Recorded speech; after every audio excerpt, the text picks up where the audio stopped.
안녕하세요. 2019년 2월 5일 수요일입니다. 저는 미소마을의 초원입니다. 오늘 말씀드리는 제목은 그 많던 고양이는 어디로 갔을까? 라는 제목으로 말씀을 드립니다. 설날 이틀째 되는 날입니다. 여러분 즐거운 명절 가족들과 친지분들과 즐거운 시간 보내시고 계시겠죠? 어제는 제사를 모시고 일찍 쉬는 시간으로 저는 들어갔습니다. 명절이 되면은 여러 주부님들께서는 여러 가지 걱정이 많으시죠. 특히나 모처럼 가족들이 모이는 시간이고 또 음식 준비도 해야 되고 제사를 모시는 가정에서는 여러 가지 준비해야 할 것들로 마음이 바쁘게 되죠. 저도 날을 새워 음식 준비를 하고 여러 가지 수반되는 일들을 숨가쁘게 하며 평생을 지내왔던 것 같습니다. 저는 평소 음식 만들기를 즐겨하는 입장이라 비교적 즐거운 마음으로 명절을 보내왔던 것 같습니다. 그런데 행사가 다가오면은 머릿속에서는 어떤 음식들로 무엇을 할까, 분량은 어느 정도 해야 되나, 미리 익혀서 먹어야 하는 음식으로 또 식혜도 해야 되고 수정가를 해야 되나, 물김치도 담아야 되고 그런 저런 걱정들로 마음이 좀 바쁘더군요. 근데 이제 실제 일을 시작하기 전에 그 일이야 뭐 시작하면 하죠, 어떻게든. 그런데 시작하기 전에 갖는 정신적 긴장 때문에 저희들이 많이 힘들어하는 것 같아요. 그래서 심하신 분들은 미리 알아놓으시는 분들도 있죠. 그건 아마 심리적 부담감 때문일 거예요. 특히나 이제 가족 간에 또 사이가 조금 원활하지 못하신 분들은 그 만난다는 자체가 스트레스가 되니까 실제 일보다는 이렇게 소통이 좀 덜 된 그 가족들끼리 만나는 일이 아마 부담스러워서 그 명절 증후군이 더 심하지 않은가 그런 생각을 하게 되는군요. 지금은 그 주부들이 겪는 강박증을 명절 증후군이다라는 이제 신조어까지 생겨났죠. 저희 어머니들 세대 같은 때는 당연하게 겪는 일이라고 생각했고 또 당연히 일을 하다 보면 어른들한테 특히 이제 시모님이나 시조모님이나 이런 어른들께 꾸중 먹긴 다반사죠. 근데 당연히 잘하라고 이러시는 말씀이구나 이렇게 여기고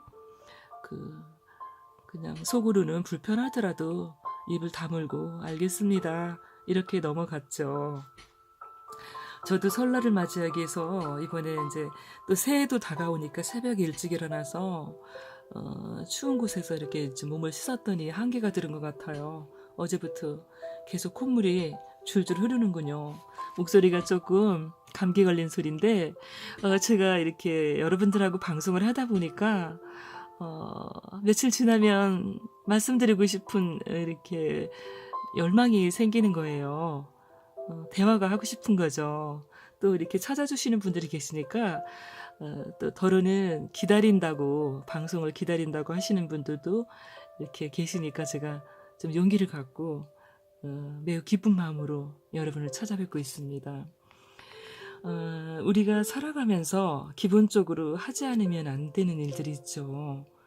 의식주에 수반되는 이제 생활노동에서부터 가족 간 친지 간의 또 여러 행사들은 뭐 피한다고 피하지는 일이 아니죠. 그건 당연한 일로 여기시고 저는 이왕이면 기쁜 마음으로 그런 상황들을 잘 지혜롭게 넘겼으면 좋겠다는 말씀을 드리고 싶군요. 그렇다면 어떻게 하는 것이 즐거운 명절을 보낼 수 있을까 이런 생각도 해보게 되는 거죠. 여러 가지 분담을 해서 준비를 하는 것도 일을 각자 잘하는 분들이 있으실 거예요. 어떤 분은 또 국을 잘 끓이고 또 어떤 분들은 김치를 잘 담고 또 어떤 분들은 전을 잘 부치고 각자가 소질 있는 부분들을 나누어서 이렇게 준비하면은 좀 쉽게 넘어가지 않을까 생각이 들고 또 지금은 남자분들도 이렇게 부엌 일을 잘하는 편이에요. 또 유명한 셰프들은 전부 다 남성이잖아요. 그러니까 우리가 내일이다 가릴 것 없이 또 과중한 업무가 스트레스가 된다는 걸 서로 이해하고 무거운 것도 들어주고 다듬어 주는 거는 또 음식 솜씨가 없는 분들도 할 수 있는 거예요. 아기들도 몇 살 넘어가면 할 수 있는 일이 아닐까 합니다. 그리고 같이 모여서 서로 이렇게 도와가는 거, 그런 자세는 협력이 되고 또 서로 사랑하는 마음, 가족 간의 우애를 더 돈독히 한다는 생각이 듭니다. 저는 이렇게 가족끼리 모여서 같이 음식을 장만하는 그것은 굉장히 좋다고 생각이 듭니다. 그 가족 간에 서로 소통도 되고 또 즐거운 마음으로 그 평소에 쌓였던 이렇게 하고 싶은 말들도 하다 보면은 또 잘 받아들여지는 거 아닌가 이렇게 생각이 듭니다. 또 모처럼 가족이 모여서 조상님께 차례를 모시고 가족들이 함께 모여서 맛있는 음식 먹으면서 또 올해 한 해 지나간 일들에 대해서도 얘기를 하고 또 새해 계획 등의 이야기를 나누는 것은 가족 간의 화해와 더불어서 정말로 가족끼리 돈독해지는 가족의 결석을 다진다고 저는 생각합니다. 그리고 어른들은 물어보고 여쭤보는 거를 좋아하시더라고요. 그냥 마음대로 어려워서 꾸중 들을까봐 그냥 하는 것보다는 잘 하더라도 어머니 이거 제가 좀 잘 모르겠는데요. 어떻게 하면 좋을까요? 이렇게 물어봐드리면 그 당신이 갖고 있는 지혜를 쓴다는 거를 굉장히 기쁘게 생각하신 것 같습니다. 그리고 여러분 우리가 살아가면서 이제 불가피하게 넘어가야 할 산이라면 저는 용감하게 넘어가자 이렇게 말씀을 드리고 싶군요.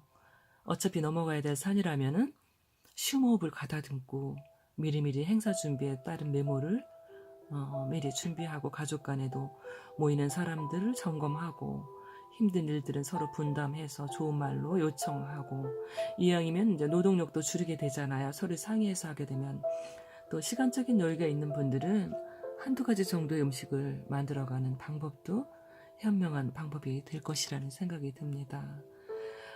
사람들이 화합하지 못하고 언쟁이 생기는 것은 대부분 사소한 일들로 일어나게 되더군요. 그러므로 그 사소한 일이 언쟁의 원인이 된다기보다는 서로 간의 의사를 전달하는 방법이 매끄럽지 않다는 것 때문에 일어나게 된다는 것을 알 수 있습니다. 그러므로 그 즐거운 명절을 보내는 방법 중에 가장 으뜸이 되는 것은 의사 전달하는 방법을 우리가 좀 잘 생각을 해서 지혜롭게 넘어갔으면 좋겠다는 생각을 해봅니다. 제가 알고 있는 여러분들 중에서도 가족 간의 불협화음을 가끔 이렇게 말씀해 주시는데요. 대부분 그 소통의 부재에서 온다는 것을 제가 알 수 있게 되었어요. 여러분, 가족은 정말 소중한 구성원입니다. 가까이 있을 때는 느끼지 못할 수 있지만 우리가 어려움을 겪었을 때 가쁜 숨을 몰아쉬면서 달려오는 사람은 진짜 가장 먼저 달려오는 사람은 부모, 형제, 자매입니다. 물론 아주 자별한 친구도 있을 수 있겠죠. 그러나 열일 젖혀놓고 달려올 수 있는 사람은 우리 가족입니다. 그리고 굳이 설명을 하지 않아도 끈끈하게 맺어지는 혈연이 지중한 인연이잖아요. 그리고 우리 인생의 탄탄한 지지대라는 거죠. 그런 점에서 제가 말씀드리고 싶은 것은 가장 가까운 가족끼리 서로 간에 상처를 주지 말자라고 말씀드리고 싶어요. 요즘은 부모 자식 간에도 연락을 끊고 사는 가족들이 많이 계십니다.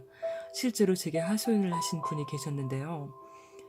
어째서 그토록 소중한 가족끼리 균열된 감정을 끌어안고 사는 것인지 참으로 저로서는 안타깝다는 생각을 했습니다. 특히 이제 부모 자식 간에 벌어지는 균열된 감정은 어쩌면 불편한 것은 조금 더 허용하지 않으려는 젊은 세대들이 갖는 결여된 정서적 화해의 부재에서 오는 게 아닌가 이런 생각을 해봅니다. 그거는 원인을 잘 분석해 보면 그 어려서부터 가족 간의 그 우애를 다지고 사는 일이 조금 부족하지 않았나 이제 그런 짐작도 해보는 거죠. 여러분, 부모 자식 간에 좋고 나쁨을 따져서는 저는 안 된다고 생각합니다.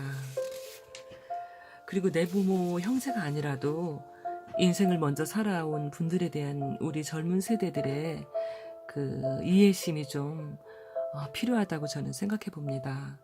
물론 젊으신 분들한테 무조건 이해해달라고 이렇게 말씀드리기는 참 조심스러운 부분이지만 그 저희들은 또 꼰대 같은 소리 한다고 생각하시겠지만 조금 일찍 철이 났던 것 같아요. 15, 16 어머니께서 이렇게 밖에서 일을 하시면 시장하실까봐 저희들은 동생하고 나눠서 이렇게 저녁 준비도 하고 청소 같은 거는 당연히 저희들이 하는 걸로 알았었거든요. 근데 이제 워낙 요즘 젊은 분들이 참 고단하게 사세요. 제가 이제 그런 부분에 대해서는 다음에 말씀을 나누기로 하고요. 오늘은 그 제가 말씀드리고자 했던 부분을 이제 먼저 말씀드리는 게 순서겠죠.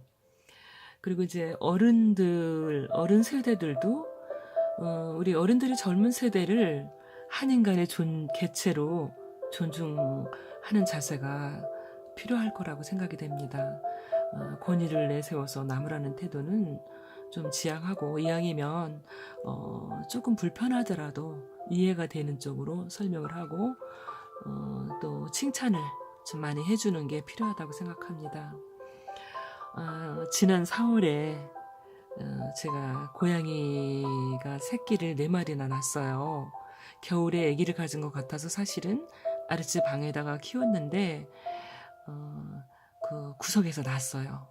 그리고 이제 날이 풀리고 봄에 이제 밖으로 데리고 나오게 됐는데 얼마나 지극정성으로 키우는지 정말 눈물이 날 지경이었습니다. 보면은 제가 시간 가는 줄을 모르고 쳐다봤어요. 정말 애지중지하게 키우더군요. 그리고 그 애기 새끼 곁을 그 화장실에 가는 거 하고 사료 먹을 때 하고는 떠나지를 않더라고요. 어쩌면 저렇게 애지중지하게 키울까 정말 시간 가는 줄을 몰랐습니다.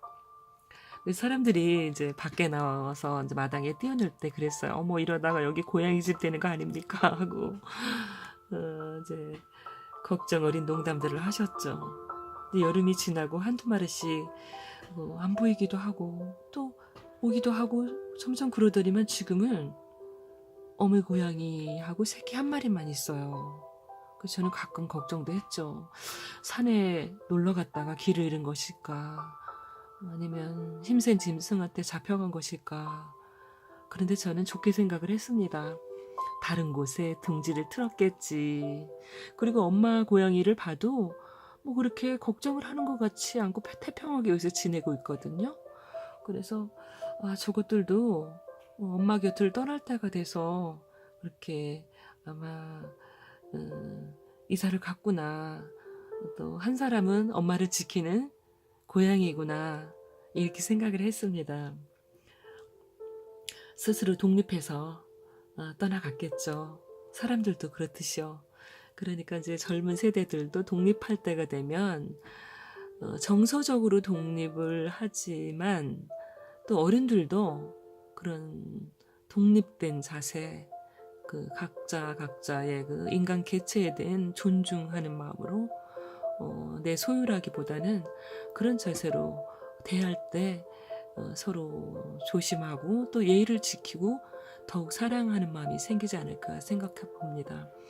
그리고 사랑은 조금 떨어져 있을 때 그리워하잖아요.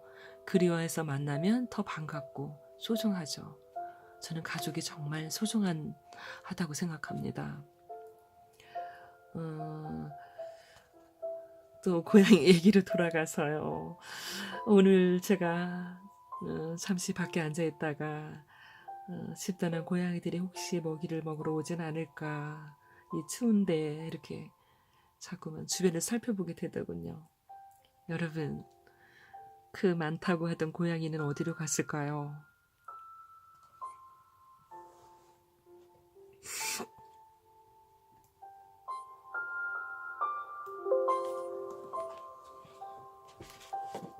여러분, 두서없는 없이 드리는 말씀 넓으신 마음으로 이해해 주시고 바라고요.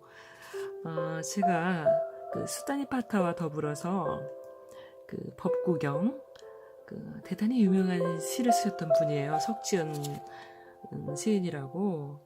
1969년도에 중앙일보 신춘문예 시 당선하고 1973년도에 동국대학교 불교학과를 졸업하셨어요. 그리고 인도와 예루살렘, 네팔 등 그 불교 유적지를 이렇게 여행을 하시면서 참 좋은 책들을 많이 내셨습니다. 불교를 찾아서, 선식 감상사전, 마하무드라의 노래, 세속에서 깨닫는 길, 법구경, 선시, 밀교, 수타니파타, 반야신경, 바가바드 기타, 이렇게 다수의 저서들이 이렇게 적으신 엮으시고 참 훌륭한 신분이죠. 그래서 오늘 이렇게 두서없는 말씀을 드리면서 과연 수행이란 어떤 것일까, 이런 생각에 잠시 젖었었습니다. 굳이 종교단체에 들어가서 우리가 그런 소속단체 안에서 수행을 하기도 하지만 평소 그 있는 자리에서 닦아나가는 것, 모습보다는 내면을 가꾸고 닦아나가는 그런 자세야말로 진정한 수행이 아닐까, 이런 생각을 해봅니다. 그래서 그 법구경의 그 15장에 보면 안락품이라는 부분이 있어요. 행복에 대해서 하신 말씀이 있습니다. 그 부분을 낭송해 드리겠습니다. 미움 속에 살면서 미워하지 않으며 내 삶은 더없이 행복하여라. 사람들 서로서로 미워하는 그 속에서 나만이라도, 나 혼자만이라도 미워하지 말고 바람처럼 물처럼 살아가자. 여러분, 벌써 한 해의 시작입니다. 이제 이 새해 첫날 다음 날인데 여러 가지 부푼 계획들이 많으시겠죠. 차근차근 준비하셔서 올해는 더욱 보람있고 좋은 결실을 맞이하시는 한 해 되시기를 진심으로 축소하고 또 두서 모읍니다. 여러분 감사합니다. 다음 시간에 찾아뵙겠습니다.